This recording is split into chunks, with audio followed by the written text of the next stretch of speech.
I don't know that when they say that something is a human right, therefore it should be free, they're saying free at the point of service. Because I think the What? word free or human rights are not human rights is Do you better understand defined, how but free is confusing it somewhat is? undefined. Do you understand how confusing it is when somebody says we need to cancel all the debt related to these two things because they're human rights? Do you understand how maybe that might imply to some people that you're saying that those things should be free at the point of service? Or do you think that's a wild misinterpretation by me? That I remember it was a really famous thing with drug testing, that like drug testing is notoriously expensive and the amount of people that it gets off of welfare is extremely small. I know And so that one I've of the looked at those arguments, studies, but that's not means testing. That's drug testing. well, Means it's a testing. form of means testing, No, right? oh Means my is, God. What's up, buddy? Not too much. Do you think that all debt should be canceled? Uh, More practically, probably I'd do the means tested stuff, but like in the long term, yeah. Do you think that everything in society should be free? Depending on your definition of free, yeah. Because I think part of the Why did you tweet out that I'm strawmanning your positions if you literally just said that? Can you explain to me that? Sure, because what they were talking about in that thread was not making everything free. They Like if talked you go about through the making tweets, food free. sure. So the first one was Cory Bush said, "We want to cancel student and medical debt because we believe education and healthcare are human rights." Mm-hmm. So then you said, "Does that mean food is going to be free too?" Because presumably you think food is a human right. I would imagine so, yeah. But even were we to say that everything that's human right should be free, that's not everything. And No, again, but if you're at free the has point of multiple making all food free, basically at that point you might as well make everything free. Like if we're Sure. if we're gonna go by the human rights, we're gonna go by like housing, shelter, and clothes. If these three things should all be free, I mean, at that point we might as well just make everything free. Like- not necessarily. So part of the discussion around this is like what free means. So like, would you consider? It seems like when you're talking about free, you're talking about free at the point of service, right? Yeah. So I think that some people clearly aren't talking about that. When they're saying food should be free, they're usually talking about like subsidies, like either to food or the food consumer. What does that mean? Like food stamps, for example. They're basically a subsidy to consume food. Food stamps are means tested, Yes, they aren't universal, but we could imagine a universal food stamp program. which would make it Or free if you at want the to roll it point of into like a service. universal basic income sort of thing. Do you think we can make every single good and service in society? Oh, hold on. Let's not go extreme. Most of the human rights ones, yeah, probably. Like So food, housing, and for a finite clothes list. can all be. Do you think that? Okay, so I don't understand. If you want to defend this take, we can have this argument, but you can't say that I'm strawmanning positions if that's unironically what you think. Sure, because Red Charlotte, the person you responded to, said, "Why not make food needs subsidized or free?" Like they aren't just saying everything should be free at the point of service, which I think is what you're referring to. Link me They're the just saying it should be tweets. like Link me the accessible original to everyone. tweets. Link me the original tweets. This is not Sure, how I remember this playing out, but go for it. Sure. All right, so Cory Bush says, it's simple, really. We want to cancel student and medical debt because we believe education and healthcare are human rights. Yep. So the implication from her tweet is if something is a human right, I guess it sounds like it's free at the point of service. That's what that sounds like. But the next one is Destiny says, does that mean food is going to be free too? And then Charlotte responds and said, why not make basic food needs subsidized or free? Yep. If you're going to make food free, which is one of the easiest things that market forces can act on in an effective manner, probably one of the only last defenses that capitalism can have of itself. Sure. If you want to make that free, then it seems to logical. So then my response to that is in all caps, yeah, bro, everything should be free XD. Sure. So I think when I read the tweet, I see two key words. One is subsidized, the other is basic. Clearly, it seems to me they're not saying that all food should be free. They're saying that subsistence food, basic food, should be subsidized or free. And the subsidized or free thing, I think, is a nod to the fact that if markets work for this... Isn't it already that way in the United States? Don't we already have food stamps and WIC and... To some degree, yeah. Like, presumably, some people would argue for an expansion of that. There's like dozens and dozens of articles arguing that there's significant food insecurity in the United States. But leaving that aside, right, we do some of this already. The argument is about expansion, not about, like, a binary whether we do it or don't. Why would you respond to a tweet where somebody says we need to cancel student and medical debt, and then I say, is food going to be free too? And then someone says, oh, well, we could subsidize low-income food. Like, Cory Bush's tweet is clearly implying a universality there based upon the human rights. I'm responding that Sure. just because something is a human right probably doesn't mean it should be universally free. So why would you respond with, oh, well, what if we means test food? Like, how does that response make sense in that context? Sure, because generally, so there's two ways of thinking about this. If we wanted to think about food that was free at the point of service, we could either imagine that you're talking. So I don't think Charlotte is talking about food free at the point of service. Like that's because clearly in their tweet. Then why would they why would they respond in my tweet when I'm being critical of somebody saying that just because something is a human right means it ought to be free? Because there's a miscommunication here about what free means. This is what I was trying to get at. So like there's this classic chart that you can have about whether something is universal or means tested, about whether it's in kind or a cash grant, right? And so I think that you seem to be thinking that everything that free means universal and in kind. The government will like hand you a hamburger if you're really hungry or something. Mm-hmm. But other people think free can mean something like food stamps, where free means it has a near zero budgetary impact on you. Like subsidized housing, the government doesn't necessarily build you a house, but they give you the money to buy a house, that kind of stuff. Sure, and I would be critical of both of those things. But you've backed this up to subsidizing it for low-income people, which is means testing. Well, unless you're saying food stamps for every single person, which is essentially the same as like free at point of service. Sure, and so that's one of the other quadrants here is universal and cash.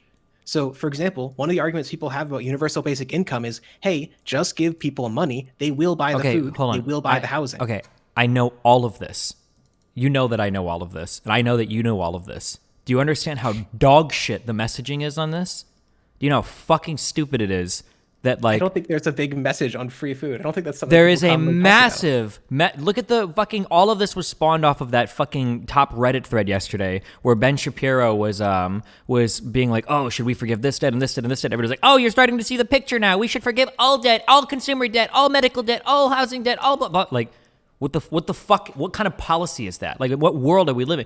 Are you going to seriously sit here and pretend that like a lot of people don't share that opinion? That like we just need to forgive all? Some people do. Okay. So one of the things you talked about was like in political circles, when the people that are actually talking about this, they're talking about like generally the near term reforms are stuff like trying to remove debts, trying to subsidize colleges, trying to move in this direction. In the very long run, maybe we can talk about like an in-kind program of some kind. That's clearly but not that's what, like way the fuck away. About. Like maybe and then point we Redditors, my dude. It's not just Redditors, unfortunately. I wish it was, but it's not at this point, right? You're seeing like this all kind of plays into that broader conversation of the whole like pushing the party left and blah blah blah, that certain people like AOC are like the whole fallout related to this last election cycle has to do with this inner schism in the Democratic Party between like the very far left, the very very very progressive people versus the more moderate Dems. And this conversation is an extension of that. It's not just lay Redditors. You've got actual Congress people on calls saying these fucking progressives are fucking our elections up. So it's not as much as I wish I said that a year ago. I wish I could say that it's just lay Redditors, but it's not. Like this total application. Are the ones who are saying like, "Hey, we want to just abolish all the debt like today, tomorrow." When Cory Bush is saying like targeted debt relief about certain issues, I think that's a more like targeted proposal than like arguing for decom modification to everything, which is literally socialism or communism. Canceling all student and medical debt with the argument that they're human rights is a pretty radical like idea. In like a pretty politically unfeasible way. So as I understand it, like I don't know about the political feasibility argument. It certainly is radical within the American context. But like social democracy, one of the promises of it is supposed to be like equal opportunity. If you don't have access to equal healthcare, equal education, then to some degree that promise is not fulfilled. I don't disagree. I don't disagree with you. Well, sure. Then like when they say that it's human rights, when they want these to be like free for everyone, to me, this seems like a noble goal. I don't exactly understand what your problem with it is. Because if it's just messaging, then... Unfortunately, the messaging has become like pretty fucking important. When I bring somebody on and we've got to spend 20 minutes arguing like, well, what does it mean when we say this is free? Or what does it mean when you say defund or abolish the police? It's like, it's cancerous for voters. So I'll agree that defund the police is terrible messaging because it's extremely unpopular. I will not agree that saying like, hey, education is a human right is extremely unpopular or very difficult to explain. What does that mean? Sure, it would generally mean that if something's a human right, you want to ensure that every person has access to it. There's various ways of going around it, right? When I talked about the quadrants, they're like those are the 4 types of ways that government programs can go about it. It's either cash or in kind, it's universal, or it's means tested. But all of these are ways that we achieve, we ensure universality of something. Sure, and I don't disagree with you. Sometimes we just give people cash. Sure, 1,000,000%, and I don't disagree with you. And for some things, market is dog shit. Of course, I don't disagree with you. But this idea that everything you needs to be universally available and free at the point of service, or even things like education, I'm not even sure if that exists. That's the point. I don't know that when they say that something is a human right, therefore it should be free, they're saying free at the point of service. Because I think the word free or human rights are not human rights is Do you understand how confusing it is? Undefined. Do you understand how confusing it is when somebody says we need to cancel all the debt related to these 2 things because they're human rights? Do you understand how maybe that might imply to some people that you're saying that those things should be free at the point of service? Or do you think that's a wild misinterpretation by me? That So I guess I could see it as that, possibly, but I think that it's very easy to imagine a system where college would be subsidized to the point that virtually no one would be having debts, where it would be an issue, right? Like I think Biden's, for example, more radical proposal was not Biden, or the thing that people were pushing in the media was cancel all debt below $50,000. If school were subsidized, very few people would come out with that kind of debt, with that anything approaching that magnitude. So when people talk about this as a problem, it wouldn't be a problem if school were subsidized. That's the way I think about this. Sure. I don't disagree with any of that. If somebody were to come out and say, we need to provide more accessibility or access for people that can't afford to go to school, or no one in the United States shouldn't be attending a higher education institution because they don't have the money for it, or things like college, university, or community college or whatever, it needs to be accessible to every single student in the United States. These are all things that I agree with. But when you say cancel all student debt, it's a human right, it feels like you're implying way more in that statement than just accessibility for everybody. It seems like but maybe that's just not fair for me. I don't know. I feel like I read so much of this universality. Maybe I'm getting brain fucked by that Medlock guy who's keeps spamming universality for the solution to every single fucking problem in American society. But I don't know. It feels like these more. I've yet to see that, but okay. It feels like this idea. Well, actually, if you want a neat study to read about this, one study that I read in first year in undergrad was called. I think it's pretty famous. It's called "More Normal Than Welfare." One of the simplest benefits of universal benefits is that it's harder to hate on the recipients of welfare. And another extremely famous study is that one of the reasons America has a smaller welfare state than other places is because white people don't like to give money to black people who are disproportionately poor, and so they try to tear down the welfare state. There are these benefits to universality just in the human or political advocacy route. I don't disagree that there are benefits to universality, but you've also got the massive drawback that you need 50 times the funding in order to make it work. When you make something universal for every single person, you're not bringing in any private money into that institution anymore, then that thing becomes 50x times more expensive in order to fund. And it becomes a much fucking harder political battle, meaning that the only things that you can pass universal are things that are universally popular anyway. So I don't have stats on hand to demonstrate the administrative costs of some of these programs, but I have been told, I have seen some studies on specific programs, specific welfare I remember it was a really famous thing with drug testing, that drug testing is notoriously expensive and the amount of people that gets off of welfare is extremely small. I know that. I've looked at those studies, but that's not means testing. That's drug testing. Well, it's a form of means testing, right? Oh means my God. This isn't trying to pin you or something. Means literally is trying to find the needy poor, and so some people don't consider those who use drugs to be the needy poor. It's the way that conservatives think about it. I understand that. Right? Generally, when we talk about means testing, we're usually talking about money, not whether or not you do drugs. No, I agree. The reason why specifically I would limit that to money is because money is way easier to means test than administering a drug test. For money, it can be as easy as give me your social security number, authorize me to look at your taxes, or provide a copy of your tax returns, and bam, your means are tested. As opposed to drug testing, which requires a whole infrastructure to fucking do. I'm familiar with those drug testing things. When conservatives tried to cut off welfare to poor people and they did drug testing, it was a horrendous fucking waste of money because drug testing is expensive and it's a stupid idea anyway. That's way different than income means tested. So again, I don't have the stats on hand, but as I understand it, part of the big welfare reform in the United States in the 90s was this shift towards workfare. And so a whole bunch of welfare programs are now tied to you seeking work and proving that you meet these work requirements. How do we check that people met these work requirements? Well, you've got to file it with a social worker. Well, you've got to file it with the agency. There's this these added levels of paperwork. I don't know that it's true that the amount of paperwork that you would save from a shift to universality is sufficient to pay for the cost of the program, but it could be that the additional costs we're talking about for many of these programs, which are relatively relatively small in terms of budgetary impact, aren't so large that the political advantage that we would gain from spending $1 billion extra on food stamps or something by just giving it to your rich uncle in like, I don't know, like the gated community or whatever, that this outweighs the benefit. The problem is I don't think people I'm pretty sure it is literally like a 50 or 100x increase in funding. If I've got 100% of a population that I've got to pay for, as opposed to like 20% with like 50% chipping in the entire cost, like the difference in money that you're going to need for this is massive. It's not like the difference between like 100 million and 200 million if it's universal. It'd be like 100 million and like $10 billion. It would be a massive difference in the types of funds that you would need to raise for this.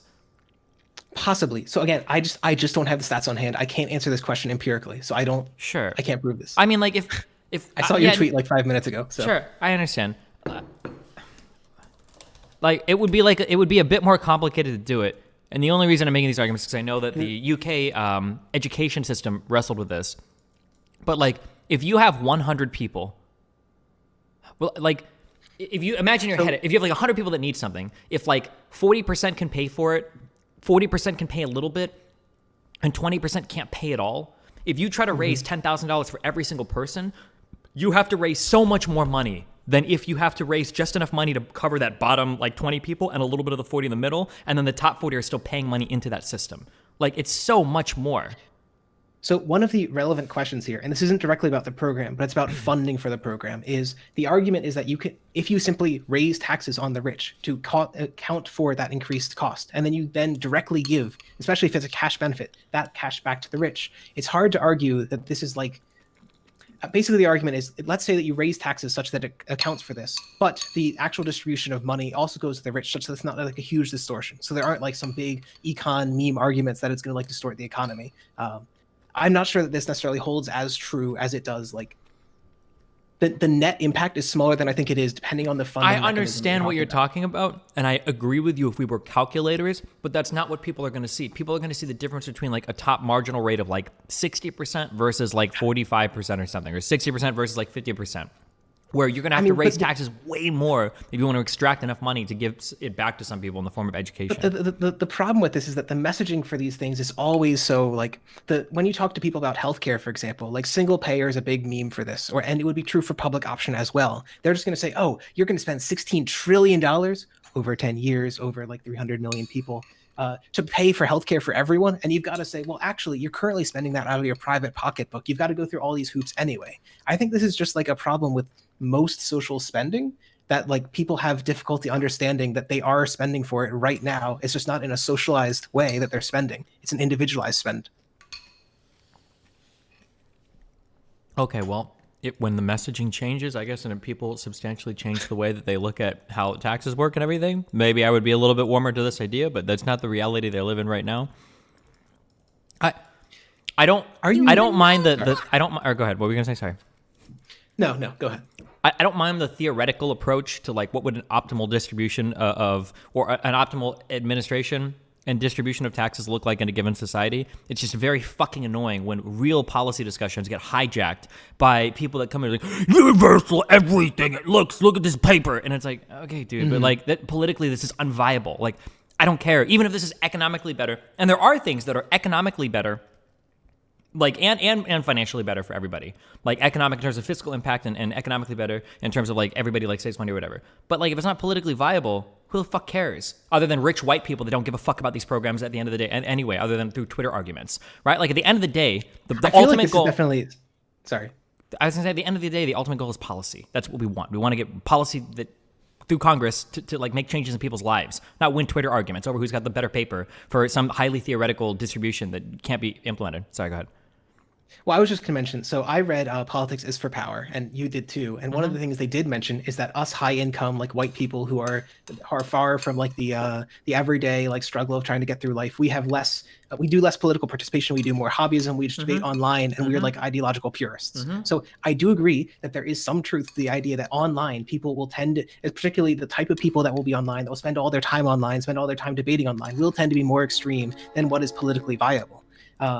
However, I think there is another important metric here, which is that like leadership can change people's positions. I mentioned this a little bit in, I think, when we were talking with Bastiat. Like, if National Democrats start talking more about left-wing policy, they will bring people along to left-wing policy, the same way that Republicans can change people's views on like free to trade or a variety of policies. So there is some utility in having the conversation shift to the left, even if I would say there might be some like detritus, some like shitty policy ideas that also get popular as a result of that. I don't necessarily disagree with that move to the left is good. But you have to play a very, very, very careful balancing act while you're doing that. Because now we have a 6-3 majority conservative court, and we're fucked on the Supreme Court for decades. Like, and I'm not blaming necessarily the left for that, but I'm just saying that, like, you have to be careful not to lose elections because you're trying to push, your messaging too far to the left. I don't disagree with, like, trying to bring people along with you or testing these things even in certain states first, or having your more kind of safer Democrats, like your justice Dems, come out in favor of certain policies that are, like, more far left to kind of bring the party along. But you can't just go to, like, your most vulnerable districts and be like, fuck you for not supporting Medicare for all. Fuck you for not supporting the Green New Deal. Fuck, like, holy shit. Like, you have to be politically feasible with your ideas.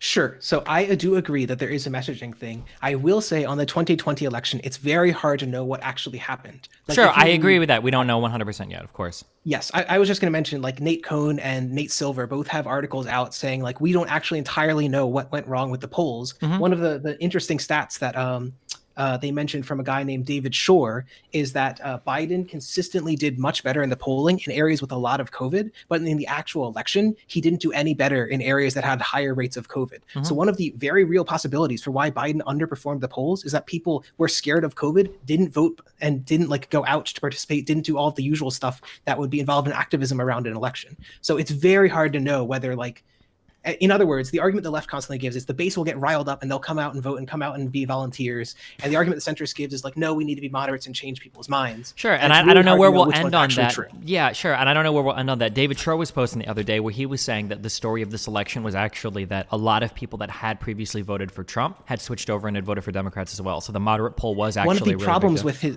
So one of the problems is these two hypotheses. It's very hard to test which one is true because the same groups that were hit the most by COVID were the poor, they were the blacks. The people that switched to Biden were the white middle class suburb people who weren't hit by COVID nearly so hard. So it's really hard actually to prove which one of these is true. That's all I'm gonna like. Sure. I don't disagree. Social science fucking sucks, and it's really, really hard to figure out. We'll probably never know the full story of what's going on because it's so hard to account for everything. Sure, I don't disagree. Well, we will know probably in 2022. So wait 2 years, then you can have this debate and don't debunk me. Okay. Okay. I love you, buddy. One last thing I want to say. Will you admit that you're on Twitter, you're like substantially more combative than you are? This conversation was pretty combative. Sorry, wait. Okay, go ahead.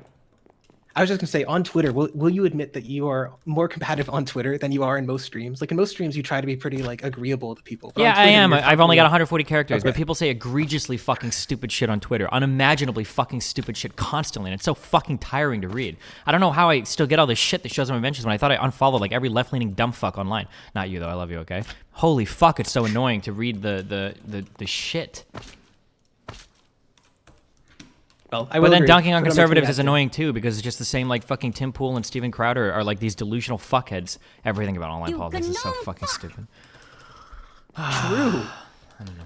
Okay. Well, I guess thanks for having me on. Okay. Plug your channel. Who are you? Where make everything universal. Okay. Get Medlocked pilled. Oh God. Wait. Yeah. Never mind. Oh wait. Oh yeah. Who are you? Plug your stuff. Sure. I'm Socialism Done Left. I did the Bastiat debate. You can find me on YouTube or Twitch. Or Twitter, because Destiny quote tweeted me. Okay. Here you go. Here's his Or, sorry, Destiny's friend. My bad. This guy's a pretty cool dude. Here you go. All right. I love you. Be careful, okay? You too. Okay. Fucker. Bye. Remember to hit that like and subscribe, and don't forget the notification bell so that my videos show up right in your feed. Would you consider... It seems like when you're talking about free, you're talking about free